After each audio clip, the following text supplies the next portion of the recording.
Hello बच्चों, आज हम लोग पृथ्वी और हमारा जीवन कक्षा 6 का पाठ 8 पढ़ेंगे। आपके पाठ का नाम है भारत का भौतिक स्वरूप। तो आपने देखा है कि आपके गांव की या शहर की जो ज़मीन होती है वो एक समान नहीं होती, पूरी प्लेन, कहीं ऊंची होती है, कहीं नीची होती है ना। इसी तरह कहीं टीले आ जाते हैं। इसी तरह जो हमारे भारत का भौतिक स्वरूप है वो भी ऊपर नीचे है। वहाँ पे भारत में कहीं कहीं ऊंचे ऊंचे पर्वत आ जाएंगे, तो कहीं पर हरे भरे मैदान हैं, और कहीं पर पठार हैं, तो कहीं पर मरुस्थल है, एक भी मतलब बालू ही बालू है। और कहीं पर क्या है, तटीय मैदान है जो समुद्र के किनारे हैं, तो कहीं पर द्वीप समूह है, पानी से घिरी हुई ज़मीन है। तो इस तरह हमको देखने में बहुत सारी विभिन्नताएं, बहुत तरह तरह की ज़मीन, एक सी प्लेन कहीं भी ज़मीन नहीं है, ऊपर नीचे है, कहीं पर्वत, कहीं पठार, कहीं मैदान, है ना। तो इन विविधताओं के आधार पर ये जो डिफरेंस देखा गया कि कहाँ की ऊंची है, कहाँ की नीची है, तो हमने भारत को भौतिक स्वरूप उसका जो था उसको 5 भागों में बांट दिया। मतलब मेन 5 चीज़ें हमको भारत में उसकी जो भौगोलिक स्थिति है उसमें देखने को मिलते हैं। क्या क्या दिखते हैं हमको भारत के अंदर, अपने भारत की बात हो रही है तो हमारे भारत के जो उत्तर है, तो उत्तर का पर्वतीय भाग, उत्तर दिशा में जितने भी मतलब जो भाग है वो उसमें पर्वत ही पर्वत है, पहाड़ ही पहाड़ है, ऊंचा है वो भाग, तो वो क्या कहलाता है, उत्तर का पर्वतीय भाग। और उसके पर्वत के बाद नीचे फिर उतरते हैं, तराई आता है, तराई के बाद उत्तर का मैदानी भाग आता है, मैदान आ जाता है हरा भरा। फिर इसके जो पश्चिम में आप जाइए तो थार का मरुस्थल है, फिर दक्षिण का पठार है, और 5वां है समुद्र तटीय मैदान एवं द्वीप समूह। तो इस तरह से हमारे भौगोलिक स्वरूप को कितने भागों में बांटा गया है, 5 भागों में बांटा गया है। उत्तर का पर्वतीय भाग पहला, दूसरा उत्तर का मैदानी भाग, तीसरा थार का मरुस्थल, चौथा दक्षिण का पठारी भाग, और 5वां समुद्र तटीय मैदान एवं द्वीप समूह। अब हमको इन्हीं 5 के बारे में थोड़ा थोड़ा सा जानकारी लेना है कि पर्वतीय मैदान में क्या है, पठारी में क्या है। तो हम चलते हैं आगे पढ़ते हुए। तो पहले आता है उत्तर का पर्वतीय भाग। तो ये देखिए आपकी किताब में दिया है कि उत्तर भारत की उत्तरी सीमा पर एक विशाल पर्वत श्रृंखला है जो पश्चिम में जम्मू कश्मीर से लेकर पूरब में अरुणाचल प्रदेश तक फैली हुई है। पश्चिम में इसकी चौड़ाई अधिक और पूरब में कम है। इसे हिमालय के नाम से जाना जाता है। ये जो फैले ये पर्वतों की जो श्रृंखला है सबसे ऊपर हमारे उत्तर दिशा में, जहाँ से हमारा भारत शुरू होता है, तो उसको कहते हैं हिमालय पर्वत। हिमालय का अर्थ क्या है, हिमालय शब्द 2 शब्दों से बना है, हिम और आलय। हिम का अर्थ है बर्फ और आलय का अर्थ है घर, तो बर्फ का घर, मतलब यहाँ पर बर्फ ही बर्फ छाई हुई है, इसलिए इसको हिमालय पर्वत कहते हैं। अब जो उत्तर के पर्वतीय क्षेत्र को भी 4 भागों में बांटा गया है। ये जो हिमालय का पर्वत है, इतना पूरा क्षेत्र, इसके भी 4 रेंज हैं। तो पहला है ट्रांस हिमालय, यानी हिमालय पार क्षेत्र। यह हिमालय पर्वत के उत्तर में स्थित है। इसमें मुख्यतः काराकोरम, लद्दाख एवं कैलाश पर्वत की श्रेणियां आती हैं। यहाँ का जो सर्वोच्च पर्वत शिखर है वो काराकोरम श्रेणी है, K2 है, जिसकी ऊंचाई समुद्र तल से 8611 किलोमीटर है। दूसरा आता हिमाद्री श्रेणी। तो यह हिमाद्री श्रेणी क्या है, ये हिमालय की सबसे उत्तरी पर्वत श्रृंखला है। सबसे पहली श्रेणी जो है वो हिमाद्री कहलाती है। इसको बृहद हिमालय या हिमाद्री कहते हैं। इस श्रृंखला में ऊंचे ऊंचे पर्वत हैं, खूब ऊंचे ऊंचे शिखर हैं, और जो संसार का सबसे ऊंचा पर्वत है ना, माउंट एवरेस्ट, वो भी इसी श्रृंखला में, हिमाद्री श्रेणी में ही आपको माउंट एवरेस्ट स्थित है। तो माउंट एवरेस्ट की जो ऊंचाई है समुद्र तल से वो 8848 मीटर है। इस श्रृंखला पर अनेक हिमनद, ग्लेशियर हैं, जिनसे कई नदियां निकलती हैं। हमने बताया था कि हिमालय से नदियां निकलती हैं ग्लेशियर से। दूसरी श्रेणी, पहली तो हो गई हिमाद्री श्रेणी, दूसरी है हिमाचल श्रेणी, ये उसके आगे की। तो यह हिमाद्री श्रृंखला के दक्षिण में, थोड़ा और नीचे है उससे, छोड़ हिमाद्री श्रेणी से ये नीची है। इसे मध्य हिमालय के नाम से भी जाना जाता है। इस श्रृंखला में श्रीनगर, शिमला, कुल्लू, डलहौजी, नैनीताल, अल्मोड़ा, दार्जिलिंग आदि ऐसे जो रमणीक स्थल है ये सब इसी में आते हैं, हिमाचल श्रेणी में।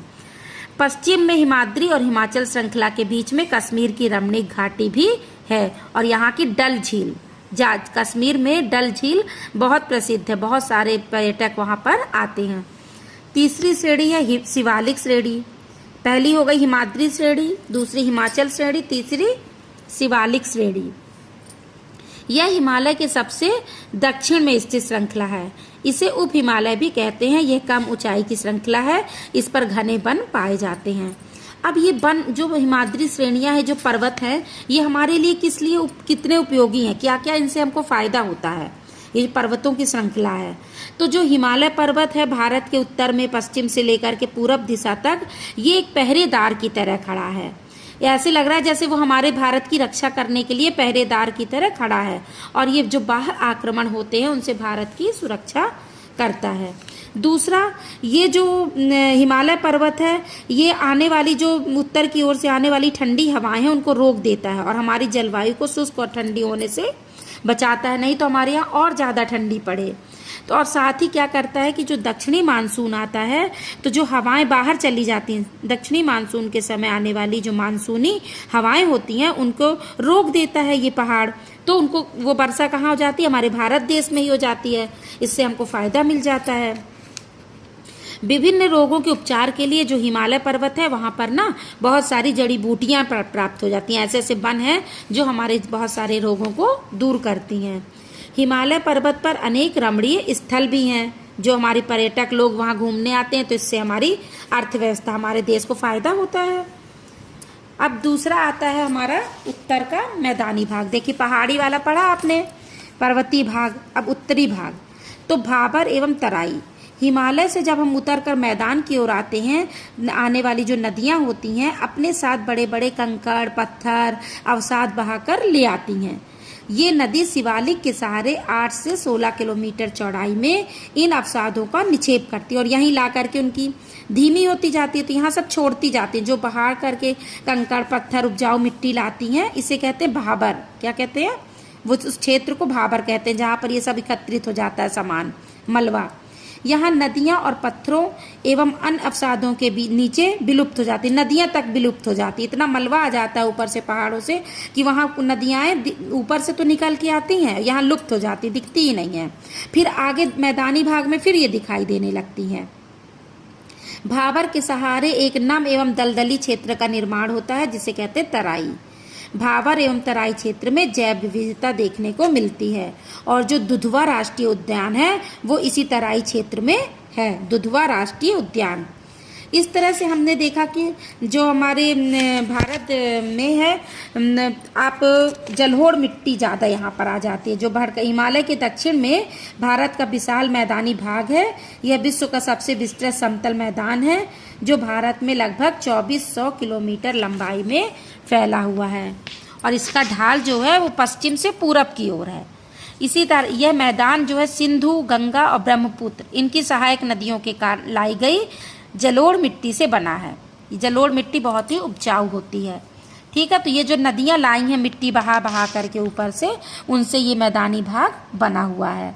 और इस आधार पर हम नदी तंत्र के आधार पर इस मैदानी भाग को 3 हिस्सों में बांटते हैं।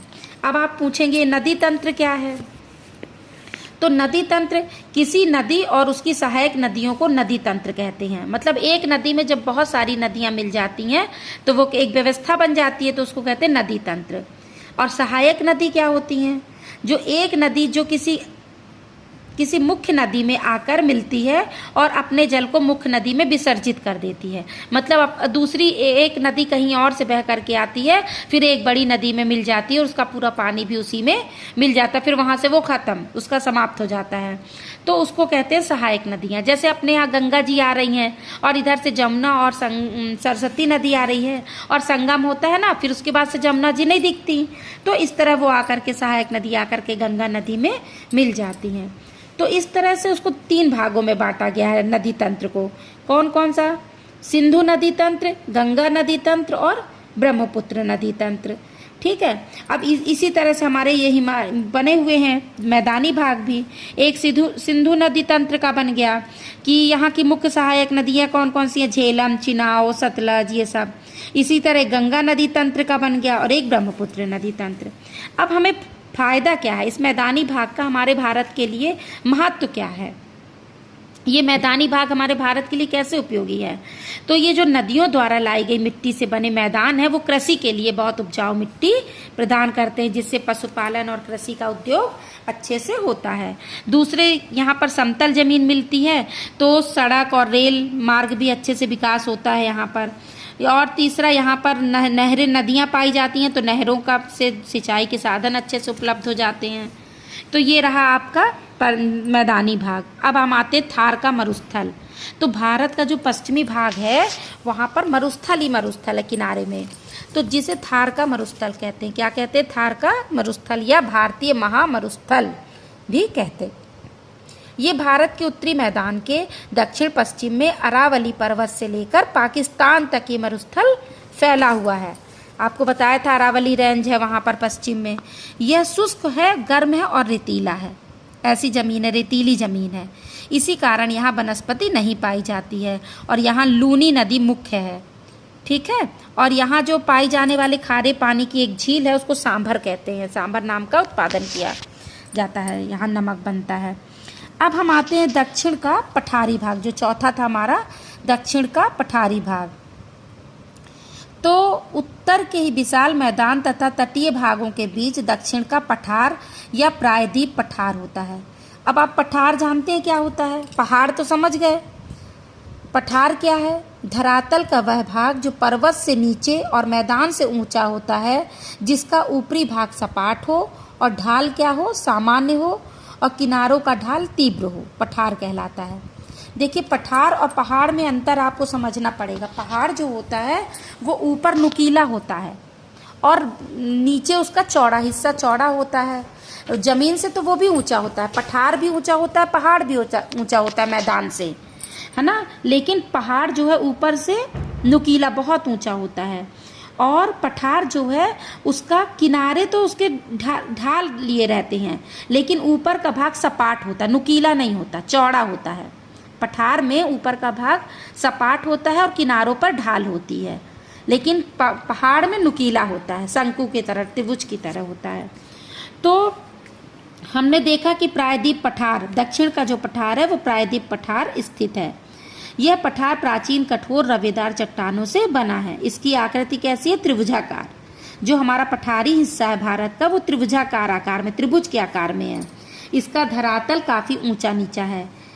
इस क्षेत्र में कई पहाड़ी श्रृंखलाएं भी, घाटियां भी हमको देखने को मिलती हैं। इस पठार के पास भी, पठार के ऊपर भी घाटियां हैं, कई घाटियां। अरावली घाटी है, अरावली पर्वत हैं, उत्तर में विंध्य पर्वत, सतपुड़ा पर्वत, इन सब रेंज हैं इस तरह की। Aravalli range, Vindhya range, Satpura range, और दक्षिण में पूर्वी पश्चिमी घाटों से ये घिरा हुआ है। तो दक्षिण के पठार को हम कई उप विभागों में भी बांट सकते हैं पठार को, जैसे मालवा का पठार, छोटा नागपुर का पठार, दक्खन का पठार। मतलब इस पठार को भी हम 3 भागों में बांट सकते हैं। तो अब हम देखते हैं कि मालवा का पठार क्या है। तो दक्षिण के पठार के पश्चिमी भाग को मालवा का पठार कहते हैं। यह उत्तर की ओर ढालदार है और अंततः उत्तर के मैदानी भाग में मिल जाता है। यमुना नदी कुछ इसी की सहायक नदियां हैं। और छोटा नागपुर का पठार क्या है? ये दक्षिण के पठार के उत्तर पूर्वी भाग में है, छोटा नागपुर का पठार है। इसी तरह दक्खन का पठार, जो विंध्य एवं सतपुड़ा पर्वत श्रृंखलाएं मिलती हैं, तो वो दक्षिण के पठार में है। तो अब आप देखिए कि इन पठारों का भी क्या महत्व है हमारे भारत में। तो इनका ये है कि दक्षिण के पठार पुरानी शैलों से बने, जिनमें खनिज पाए जाते हैं। फिर इनमें जो ढाल होती है उससे प्रायद्वीप पठार में जल, मतलब पानी के बड़े बड़े जलप्रपात मिलते हैं। तो जल विद्युत का उत्पादन, जल से हम बिजली उत्पन्न कर सकते हैं। हमको सागौन, चंदन, बहुमूल्य वृक्ष मिलते हैं। और ये जो है पर्वत दक्षिण पश्चिम मानसून को रोककर पश्चिमी तट पर वर्षा भी करते हैं। तो ये हमारे पठारी भाग हो गए थे। अब आता है तटीय मैदान एवं द्वीप समूह। तो पश्चिमी घाट के पश्चिम में, पूर्वी घाट के पूरब में तटीय मैदान स्थित है। पश्चिम तटीय मैदान संकरे हैं, जबकि पूर्वी तटीय मैदान चौड़े हैं। पश्चिम तटीय मैदान में कोई बड़ी नदी नहीं है, जबकि पूर्वी तटीय मैदान में महानदी, गोदावरी, कृष्णा, कावेरी ये सब नदियाँ बहती हैं और बंगाल की खाड़ी में गिरने से पूर्व डेल्टा बनाती हैं। इस तरह भारत के पास 2 द्वीप समूह भी हैं। द्वीप समूह लक्षद्वीप और अंडमान निकोबार द्वीप समूह। जो लक्षद्वीप है वो द्वीप समूह अरब सागर में स्थित है। ये मूंगे से बना है और इसमें बहुत सारे छोटे छोटे द्वीप हैं। और अंडमान द्वीप जो है निकोबार द्वीप समूह बंगाल की खाड़ी में स्थित है। और ये भी हमारे द्वीप भी हमारे लिए बहुत महत्वपूर्ण है। पूर्वी तटीय मैदान को बहुत उपजाऊ बनाते हैं। चावल की खेती अच्छी होती है, नारियल, मसाले, रबड़ आदि की खेती होती है। इस तरह से सुरक्षा और पर्यटन की दृष्टि से भी उपयुक्त है। इस तरह यह चैप्टर आपका समाप्त होता है। बहुविकल्पीय प्रश्नों का क्विज जरूर दीजिएगा, बॉक्स में दिया गया है लिंक। और कुछ भी अगर आपको समझ में नहीं आता तो कमेंट्स बॉक्स में जरूर से बताइए। धन्यवाद।